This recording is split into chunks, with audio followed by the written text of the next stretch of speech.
And while we're on the Star Child theory, let's talk about the separation between Big E on the throne and Big E, the warp entity.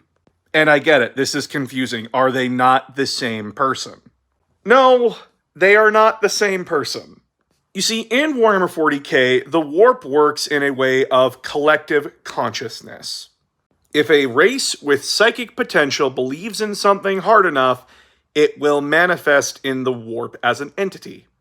It's actually how the Tau's belief of the greater good manifested as a god within the warp. All the psychic species that allied with the Tau actually manifested it. And since humanity has tons of psychic potential and our souls relatively are pretty bright in the warp, over 10,000 years, the warp entity known as the Emperor came to exist. Now note, it is different from the Emperor because it is based off the Ecclesiarchy's teachings of the Emperor. And the teachings of the Emperor are very different from how Big E himself acted. And I know there's going to be a lot of people going, well, in Godblight, Guilliman got possessed by the spirit of the Emperor. Was that Big E, or was that the warp entity? I think it's up to your interpretation at that point, because it's not made very clear. Because the last time Guilliman had a conversation with Big E on the throne, that conversation mounted to, there's no fixing this shit, good luck, bud.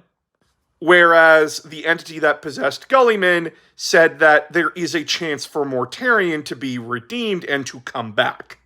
That is some wildly different opinions between everything's fucked, give up, buddy, to, there's ways to fix this. Or it could just be Big E teasing Mortarion and being an asshole again, who knows?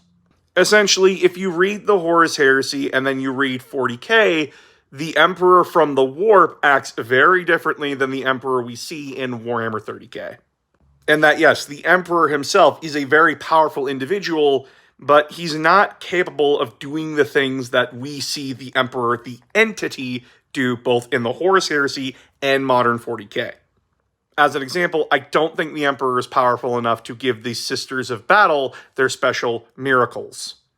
But the entity within the warp that manipulates reality sure is that powerful, especially with 10,000 years under its belt. Now, why isn't it as powerful as the other four assholes? Well, I don't know. Recently, we learned that even though a god has a time where it is born, if it's born, it exists at the beginning and end of time, no matter what. Warhammer have inconsistent writing. Color me shocked. But yeah, that's the difference. I hope it helps.